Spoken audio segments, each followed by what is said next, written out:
Welcome to the Boss Life. Welcome to Nashville. I'm here with Edwin Shirts, Mr. Wingbone himself, and he has got me a call that you're going to see. Take two. Here, this will help us lighten the mood. Right. We got Hillbilly Joe. Right? Yeah. Welcome to Nashville. I'm here with Mr. Edwin Shirts, Mr. Wingbone himself, and he is hooking me up with a call you're going to get to see right here, right now. Tell him what this is. Well, what we got new for 2020 is the Cryptic Hen. It's a two-sided call that has a bottom surface of slate that's really soft for good in the mornings when they're on the roost or when they're coming close. You want to quiet it down. Then you can turn it over and get the loud side on the top to get them really excited and coming back to you if they decide to go the other way. So new for 2020. All right, folks, the show closes in less than 10 minutes. Open This those ain't gonna be wallets, good. spend the money. Less than 10 minutes, buy what you want, and you gotta go. Also, there has been a cell phone that's been found, turned in at the registration desk. So if you lost your cell phone, you need to check, because it's at the registration desk waiting on you. But you gotta identify. Okay. Hey everybody, welcome to Nashville. I'm here with Edwin Shirts, Mr. Wingbone calls himself. He has hooked me up with a call you're going to get to see right now on this episode. Edwin, tell him what we're going to witness. What you're going to witness is Mr. Michael Kerr out here in the Turkey Woods using the two-sided call, new to Mr. Wingbone's calls for 2020. We call it the Cryptic Hen, Michael. It's because it's double-sided, and the top surface is really loud and catchy and got a nice rasp to it. And then you can flip it over on that slate side, and it's nice and calm and quiet, great for purrs and clucks. So when there's a little something for everything in that call, and it's coming to you live in action on the BossLife Outdoors. Michael Kerr, I'm Mr. Wingbone. That's the boss. The Boss Life. That's right. We're all living the Boss Life. But with Mr. Wingbone's calls, I hand make my calls one at a time on a lathe. I start from a stock piece of wood. I square out a bunch of blanks. I put my template on. I shape each blank. I drill the holes. I do everything in-house. The only thing that I don't do is my friction surfaces. I order them. I have another company that makes them for me. I'm just so have to stay on that lathe. I don't have time to go cut glass or cut slate, so I have to order that stuff. But other than that, I'm making the strikers, the striker dowel rods I'm buying and I'm putting them together. But the bells I'm making for the call. Now when I turn a call on the lathe, I'll make 3 or 4 strikers, and then I set them down for that call.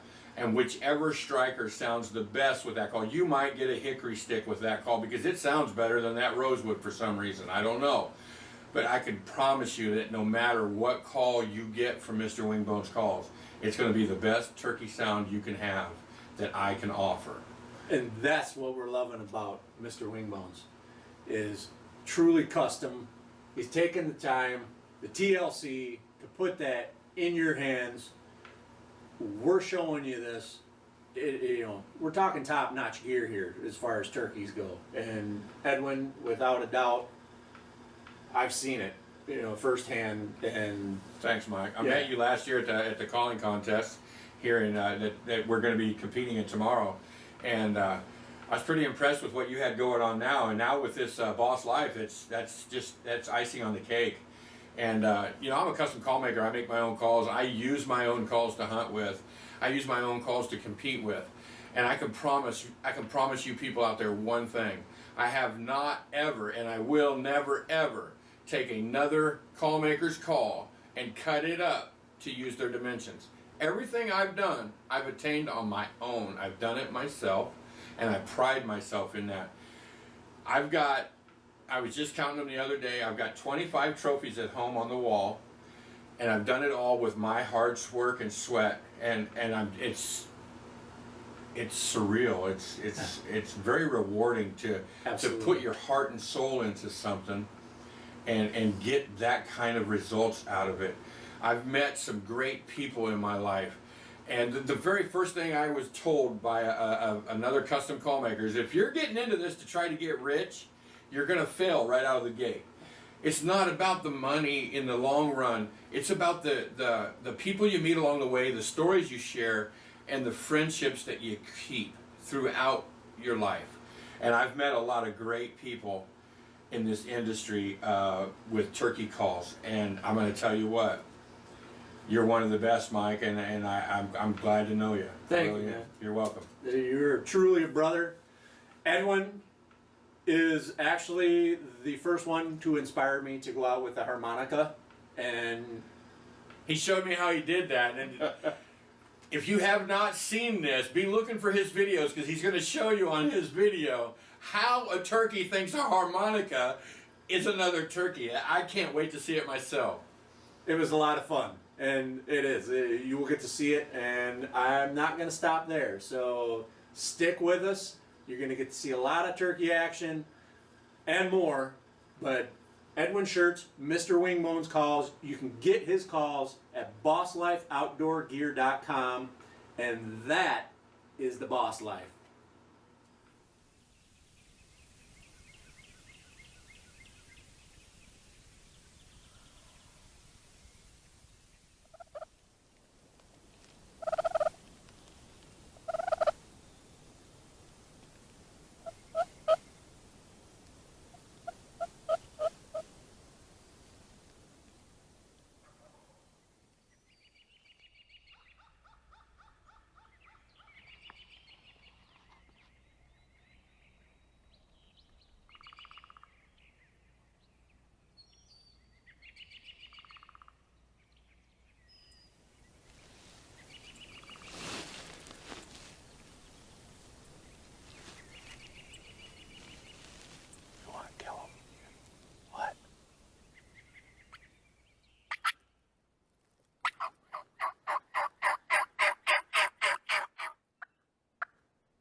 Easy cut. Give him a squeeze. If that bird's cutting you off when you call, he loves what he's hearing. You could probably just set the call down and he'll come. Yeah. And there's a lot of that. And every situation is different. And that also depends on the weather, on the time of year, what demographic you're at as far as geographic goes. Yeah, where you're at in the country. Yeah, oh yeah. There's so many factors in that. But Edwin's right. You've got to pay attention. I talk about it all the time as far as paying attention. It's not necessarily what the turkeys are doing either. It's the other animals that are around. What Yeah. are the birds doing? What are the squirrels doing? They're all talking to each other. And they're tattling on each other. You ever walked into the woods and you get out of your truck and you're sitting there being quiet and stuff, and you're getting stuff ready, and you just hear nature just, all the chirping, all the squirrels just chattering, and you hear them eating and stuff. And the minute you step on that leaf, it goes quiet. That's a signal, man. Them animals aren't stupid. Nope. You're walking into their bedroom. Yep. You know, if I open your bedroom door and you're waking up, you're on high alert. That's it. You nailed it right there. And that's another thing I do mention a lot in conversation is, with television and everything, these are still wild animals. Nothing is planned out. It's not on a chain. We drew These a are link. all free-range animals that you're seeing with all of us. I love that part about hunting. I mean, if it was easy, I don't think I'd want to do it. You know, I love the challenge. That's why I predominantly, when I fall hunt for deer, I predominantly use public hunting ground. And everybody's like, I hate public. I'm like, why? Because everybody's there. I said, that's the best part about it. How many times have you been sitting on private land and somebody comes traipsing through? It's like, well, private land, yeah. Who's this guy? It happens. I'm supposed to be the only one here. Yep. But on public land, somebody comes through, it's like, well, he can be here. You know, I'm cool with it. It helps my attitude. But I've got these public hunting spots where I've hunted them for years, and I have a little knowledge of where the animals like to go when the people are out there. So I go where it needs to be. And I tell people that too. It was like, this looks like a good spot. I was like, it does. Look for tracks. The number one thing, look for tracks. If you don't find no tracks, they don't like it there. There's something about that spot they don't like. They're not going to come in. You can sit there and call all day long. They will not come to that spot. Yep. There's something about that spot they don't like. Location is key. Doing your legwork. You can have the best call. You can have a Mr. Wingbone's call in your pocket, and it's going to do wonders. It worked last week, man. Your brother down the road killed a bird. But you got to do some legwork sometimes and get out there and know where your animals like to be, for one. That's the most important part about hunting. And sometimes that's more rewarding for me, is to go out and do the legwork and the scouting and sitting there with the binoculars and watching them. I was going to say it. Me being a guide, in my years of being a guide, scout. And the older I get, you scout more, you get more efficient. Your woodsmanship gets better because you can pay attention to these other dynamics.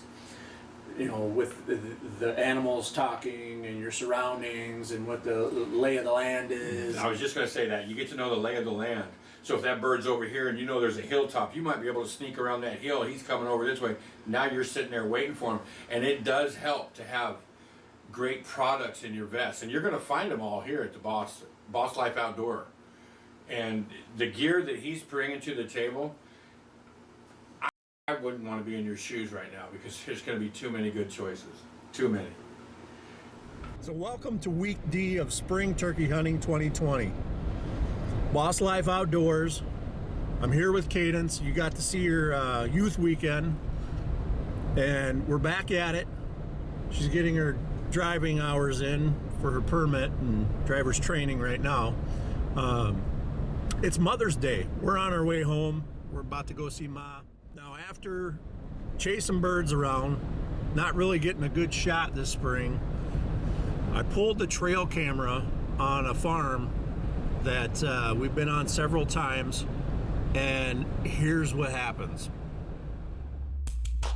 I thought this was a turkey show. What did you say about deer?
An abundance of action.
much action on the trail cameras, we decide that's where we're going. Now, Cadence has a tag, I have a tag, and that's it for week D. Right now, we're all about filling our tags and getting home and see Mom for Mother's Day. Right? Yes, take a ride. They sound muted. My soundboards sometimes were touching the wall of the call, which would deaden it. So it's fuzzy. It doesn't have that that nice rollover, that great sharp front note, that that boss grasp, at the end. And through trial and error of changing my calls around, I finally got this sound that has caught attention. And I've got 25 trophies at home. And I don't, and that's one thing I want to stress here, is I don't pride myself in trying to make a competition call. I am trying to make a call that the average guy can use to go out and create experiences with his son, his daughter, his grandson, his granddaughter, his niece or his nephew, or his brother or his sister or his wife. And sound like birds. Like a bird. That's the trick right there. These things sound like birds. So everybody can then communicate with these animals. You're going to get more interaction. You're going to see more interaction. And that's what it's always about, is animal traffic. So I talk about it all the time is in regards to all animals, but specifically turkeys, is frequency. Edwin's hitting the frequency. It's catching the ears of judges, which have spent their time listening to calls, call makers, birds, hunting situations. These guys have heard thousands of calls. So that's no slouch. I bark about it all day long. Is when you are hitting that frequency, Edwin's got those tones and those pitches going on, and I've heard some pretty incredible calls where you get that bite on the back end of it. Oh, it's just a beautiful thing. Thank you. I could sit here and run a call, and then I hand it off to some people that's not as skilled as I am with the call. And it doesn't even, it's night and day, and so I'll sit with that person. I'm like, look, show me how you're running the call, and they might be holding the striker a little funny, and I'll show them, okay, here's what I do. And there's just little tricks that you can pick up and learn, because when it comes to running a friction call, it's all about how tight you hold it, how much space you're putting between the call and the palm of your hand, how you're holding the striker, how high up, how down low, how tight you're squeezing that striker. When it comes to a friction call, the most important part of that call is the surface and the stick. That's where you're getting your noise. The stick has to vibrate, and you can change that pitch several ways. You can make a deeper call, thinner walls. You can make a big long striker with a fat bell. You can make a short striker with a skinny bell or a fat. There's so many tricks to tuning that call. And that's why I told you earlier, I make several strikers. Every time I spin out a call, I'll make 3 or 4 strikers. I've got piles of strikers at home that just don't make the cut, And, Right. And, And I won't send them out. They're more or less just a novelty, or they might end up warming the shop this winter. Brutal honesty works too. But when it comes to making the friction calls, you can say that I'm making a custom friction call. It's truly a custom call. It's truly, and they're made one at a time. And that's the beautiful thing, because you hear it in the sound. He's matching everything up to the call specifically for that call, whichever call you're ending up taking home with you. So, when we're out running calls, these guys are taking their time. It's truly an art form. There's no doubt about it. You're going to get the best of the best without question. So check us out, BossLife Outdoor Gear.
Boss Life Outdoors is brought to you by Mossy Oak.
Nice shot.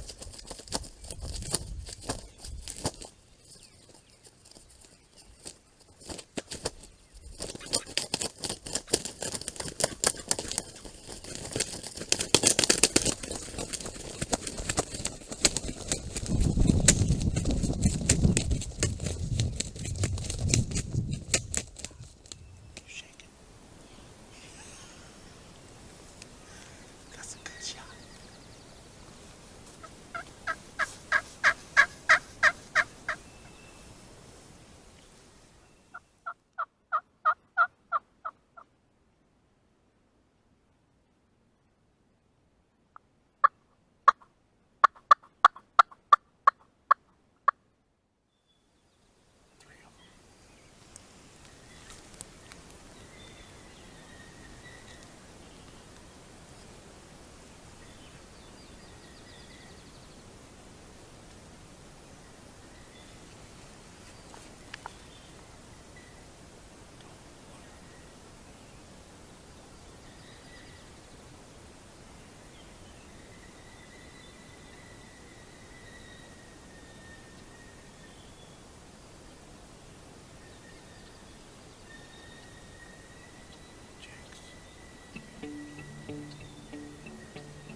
So this morning, Cadence and I got 2 more birds on a property. We got a double last year, and I got a double last year with the harmonica here.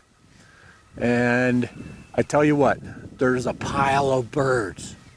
And we stuck out a trail camera. Cadence had 2 days to get this done for her regular season week, and she did not get a chance over the youth weekend, so to get a decent shot.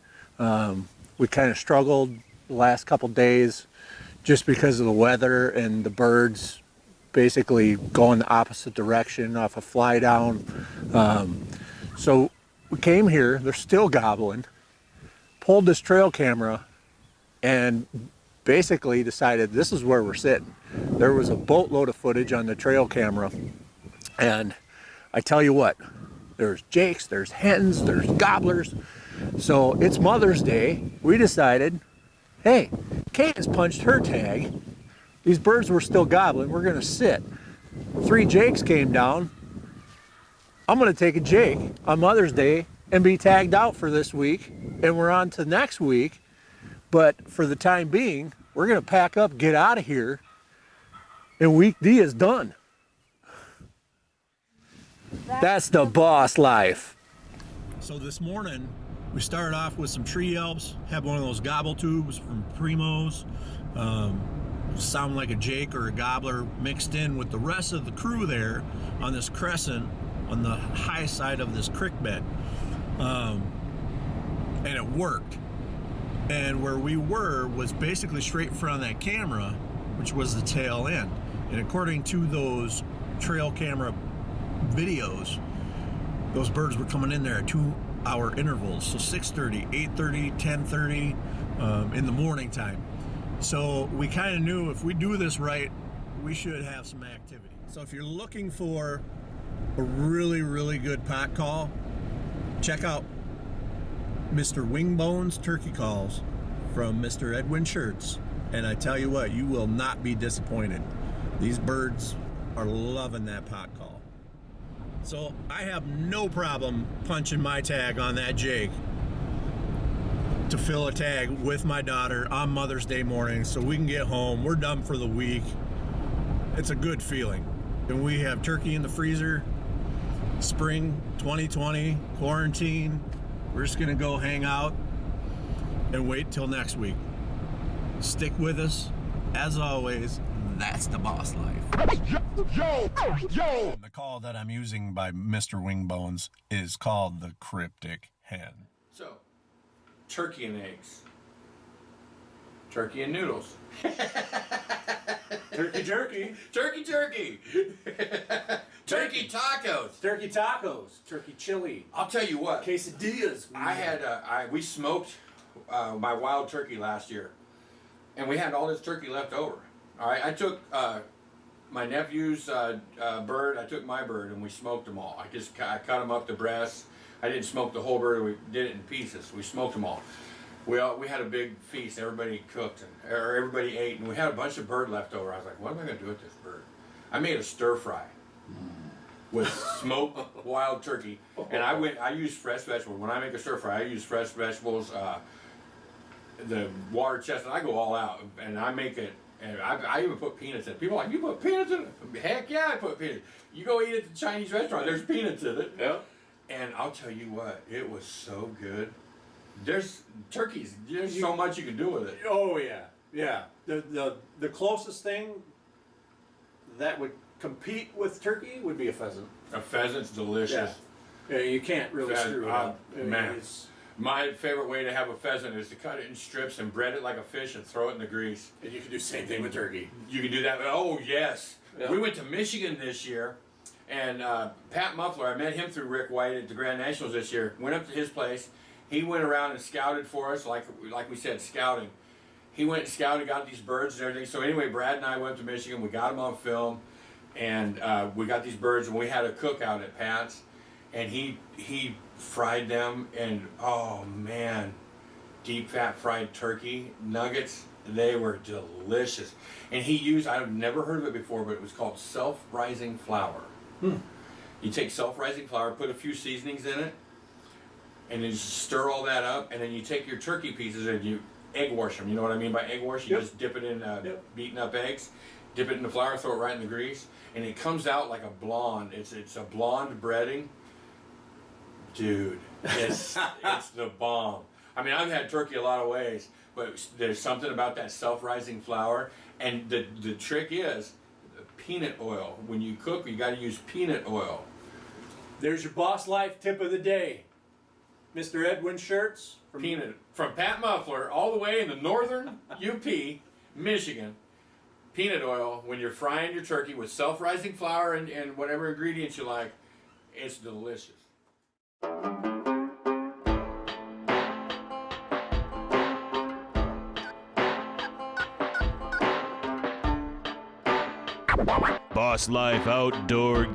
BossLifeOutdoorGear.com.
Thank you for watching Boss Life Outdoors.